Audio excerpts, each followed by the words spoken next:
सूरज निकलता है पूरब की ओर से, सूरज निकलता है पूरब की ओर से। नववर्ष की हार्दिक शुभकामनाएं अनूप मिश्रा की ओर से। जब भी मैं कहीं बोलने जाता हूँ तो अपनी बातों का शुरुआत संस्कृत के कुछ श्लोकों से करता हूँ, क्योंकि मैं जिस बैकग्राउंड से जिस फैमिली से आता हूँ या मेरी जहाँ से शिक्षा प्राप्त हुई है, मुझे लगता है कि कहीं ना कहीं आज के विद्यार्थियों के जीवन से संस्कृत का महत्व, संस्कृत का लोप हो रहा है। हम संस्कृत भाषा को ना तो पढ़ना चाहते हैं ना सीखना चाहते हैं, कहीं ना कहीं हम कठिन लगती है। लेकिन संस्कृत के जो श्लोक होते हैं हमारे लाइफ के लिए बहुत ही मूल्य होते हैं, उन्हें सीखना चाहिए। तो हम एक श्लोक से अपनी बातें स्टार्ट करते हैं। विद्यार्थी के लिए 5 लक्षण बताए गए संस्कृत में। ज्ञान निष्ठा, गुरु निष्ठा, सदा अध्ययन दक्षता, एकाग्रता, महत्वेक्षा, विद्यार्थी 5 लक्षण। इसका अर्थ आप लोग समझ लीजिए, आप लोग शायद अर्थ भी नहीं समझ पाएंगे। ज्ञान निष्ठा का मतलब होता है कि कभी भी आप ज्ञान सीखना चाहते हैं तो उसके लिए आपको भूख होनी चाहिए, तीसरा होनी चाहिए। तीसरा नहीं होती है भूख। अगर आपको किसी भी चीज को पाने के लिए आपके पास में पागलपन नहीं है, डिजायर नहीं, आपके अंदर इच्छा नहीं है, तो आप उसे पा नहीं सकते। तो ज्ञान तीसरा यानी कि शिक्षा प्राप्त करने के लिए भूख लाइए अपने मन में, क्या वो कुछ करना है। ज्ञान तीसरा, गुरु निष्ठा, जिनसे भी आप शिक्षा ग्रहण करते हैं, जिनसे भी आप स्टडी करते हो, उन टीचर्स के प्रति आपके मन में रिस्पेक्ट होना चाहिए। ऐसा कि यहाँ पढ़ते हो और अलग जाकर के उसके बारे में कुछ शब्द निकालते हो, तो ऐसा करते हो तो फिर रिस्पेक्ट नहीं रह जाता है, फिर दिक्कत होती है। आई लोग आप लोग समझ लेंगे क्योंकि ऐसे बहुत सारे स्टूडेंट्स हैं। तो यहाँ तो नहीं है, लेकिन हाँ ऐसे बहुत सारे स्टूडेंट्स आपको मिल जाएंगे। लेकिन कहने का मतलब है कि इस दुनिया में अगर किसी को भी महान बनाने के पीछे एक चीज, अगर कोई एक फैक्टर काम करती है माँ बाप से भी ज्यादा, तो वो है गुरु। टीचर्स ही होते हैं जो बच्चों को आगे ले जाते हैं। डॉक्टर चाहता है कि हमारे डॉक्टर चाहता है कि लोग स्वस्थ ना रहे, ताकि उनके क्लिनिक में लोग आए, उनके पास लोग आए, ताकि उनकी इनकम हो सके। इंजीनियर की भी सेम सोच होती है, लेकिन एक टीचर ऐसा नहीं सोचता है। टीचर क्या सोचता है कि बच्चे जितना हो सके उतना आगे बढ़े, उससे भी आगे जाए। अरे मैं नहीं बोल रहा हूँ क्रिकेट, अभी हम जानते हैं कि अंतरराष्ट्रीय क्रिकेट में हमारी महिला टीम ने बहुत अच्छी तरीके से प्रदर्शन किया है। तो उनके कुछ क्रिकेटर से, उनके कुछ खिलाड़ियों से पूछा गया कि यार सफलता का राज क्या है, तो उन्होंने बताया कि सफलता के एक ही राज हमारे जो कोच थे, हमारे जो गुरु जी थे, जो उनके टीचर्स थे, उन्होंने इतने अच्छे से उनको ट्रेन करा था, गाइड करा था कि उसका रिजल्ट था कि उन्होंने बेहतर करा अंतरराष्ट्रीय महिला क्रिकेट टीम में।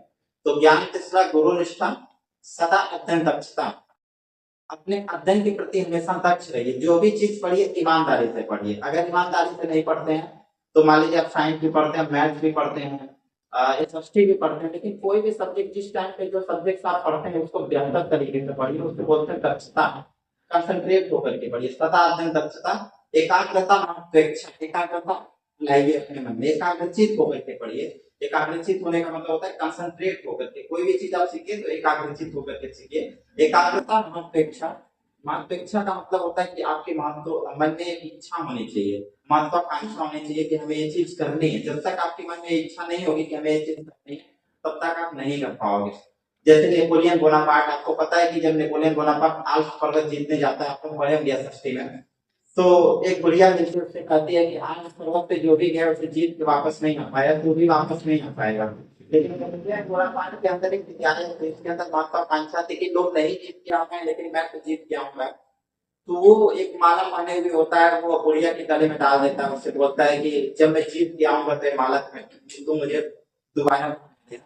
और सच बात यह है कि नेपोलियन बोनापार्ट वहां से जीत करके आता है, और उसके जीतने के पीछे एक जो वजह थी वो थी उसकी महत्वाकांक्षा। तो एकाग्रता, महत्वेक्षा, विद्यार्थी 5 लक्षण, यही विद्यार्थी के 5 लक्षण होते हैं। और आपको भी इन लक्षणों को फॉलो करना चाहिए। अगर आप एक अच्छे विद्यार्थी हैं तो आप इनको अपने जीवन में उतारिए, ठीक है। ज्यादा सोचने से बचिए, क्योंकि हमारे गांव में कहावत है कि अगर आप ज्यादा सोचते हैं तो आप जिन चीजों के बारे में पढ़ना चाहते हो चीजें आप पढ़ नहीं पाओगे। एवरेज व्यक्ति की अपेक्षा में आपको कम टाइम मिलेगा जो लोग ज्यादा समय सोने में गुजार देते हैं उनको, ठीक है। तो ये है एक दूसरा श्लोक भी, उसको भी सुन लीजिए। काम क्रोधम तथा लोभम स्वादम श्रृंगारम कौतुके अति निद्राच्छ विद्यार्थी काष्ठ वर्जते। काम यानी कि इच्छा, काम में होता है इच्छा, किसी भी प्रकार की इच्छा अपने मन में मत लाइए। काम क्रोधम, क्रोध मत लाइए। अगर आप ज्यादा से ज्यादा क्रोध करते हो तो आपकी एनर्जी लॉस होती है, आपको पता है साइंस में।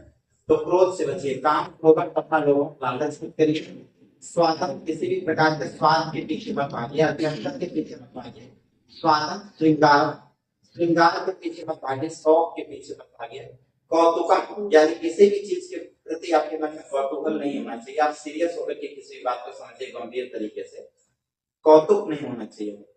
विद्यार्थी हास्य वर्जित, ये चीजें विद्यार्थियों के लिए वर्जित बताई गई हैं, विद्यार्थियों के लिए ये चीजें उचित नहीं है, तो इन चीजों को आप अपनी दुनिया को बताइए, अपनी लाइफ से बताइए।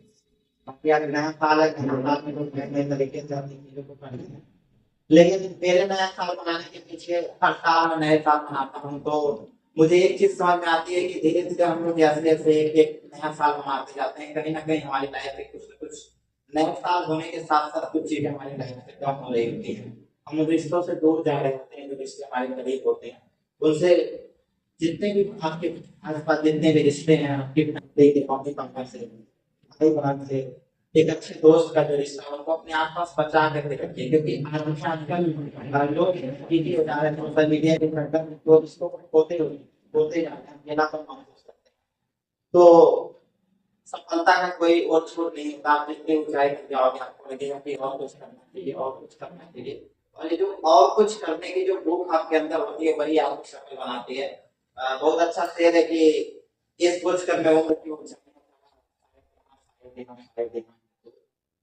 कई वर्षों से मैं तुझे ढूंढ रहा हूँ, जाने का न जाने का न जाने का है तो सफलता का कोई एक पैमाना नहीं होता है कि आज मैं टीचर बन गया तो सफल हूँ, पत्रकार बन गया तो मैं सफल हूँ, या मैं एक अच्छे कंपनी में मैंने जॉब कर ली है तो मैं सफल हूँ। मेरी सफलता और भी मुझे चाहिए होती है, मैं हमेशा खुद से जब कोशिश करता हूँ बात करने की तो मैं सोचता हूँ कि और भी ज्यादा मैं सफल हूँ। तो आपके अंदर ये होना चाहिए कि सफलता का कोई पैमाना नहीं होता है, सफल होते रहिए और आगे बढ़ते रहिए, कुछ भी करने से जिंदगी में डरिए मत, ठीक है।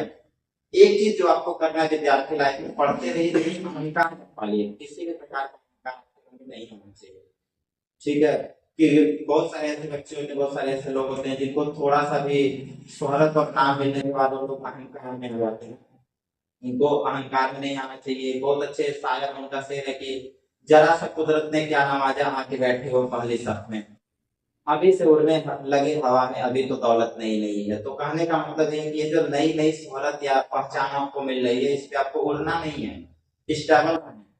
ऊंचाई पे पहुंचने का एक सिद्धांत होता है कि वहां पे स्टेबल रहना, ऊंचाई पे तो बहुत लोग पहुंचते हैं, वहां पहुंचने के बाद आप वहां पे टिके रहिए, ये बहुत बड़ी बात होती है, ठीक है। तो और ये जो आप अवस्था है, इस अवस्था में बहुत सारी चीजें आप नहीं कर सकते, एक भरपूर मात्रा में होती है, या बहुत सारी चीजें को सीख सकते हैं। तो सीखने के लोग जरा सीखते रहिए, आगे बढ़ते रहिए, ठीक है। और एंजॉय करते रहिए, एंजॉय शायद तब दुनिया की जिंदगी को नौजवान और अगर अभी आप लोग बच्चे हैं, नौजवान है, अभी आप लोग एंजॉय करेंगे तो आपकी लाइफ बहुत सारी है, पढ़ाई के साथ साथ एंजॉय करते रहिए, चीजों को एंजॉय करते रहिए, अपनी फैमिली के साथ, अपने दोस्तों के साथ कल्चरल एक्टिविटीज में पार्टिसिपेट करते रहिए, खेल कूद में पार्टिसिपेट करते रहिए। केवल पढ़ाई लाइफ नहीं होती है, लाइफ का मतलब होता है कि और भी चीजें आपके पास होनी चाहिए, ठीक है। डिग्रियां लेना बहुत बड़ी बात नहीं होती है। मैंने कहीं पे एक बार बोला था कि डिग्रियां तो तालीम के खर्चों की रसीदें हैं, असली किरदार तो वो है जो आपके इल्म में झलकता है। इल्म का मतलब आपके व्यक्तित्व में, आपकी पर्सनालिटी में झलकना चाहिए कि आप पढ़े लिखे इंसान है, ठीक इंसान है। और मैं हमेशा से, मेरी एक लाइन है जो मैं हमेशा से होता था, पढ़े लिखे कितने हैं बहुत मैटर नहीं करता है, पढ़ लीजिए, अच्छे से पढ़ लीजिए, लेकिन सबसे ज्यादा मैटर करता है कि एक अच्छा इंसान बन जाइए, क्योंकि बहुत सारे ऐसे पढ़े लिखे लोग हैं जो जेल में फंसे हुए हैं, लोग गलत कामों के चक्कर में। तो पढ़ लिख के बहुत बड़ा बन जाना बहुत बड़ी बात नहीं होती है, बड़ी बात होती है कि आप पढ़ने लिखने के बावजूद भी ईमानदार बने रहिए। ईमानदार बने रहने का मतलब होता है कि खुद के साथ बेईमानी मत करिए, ये सबसे बड़ी बात होती है कि खुद के साथ बेईमानी मत करिए, ईमानदार बने रहिए, ठीक है। और मंजिल मिल जाएगी, लेकिन कभी आप डरिए।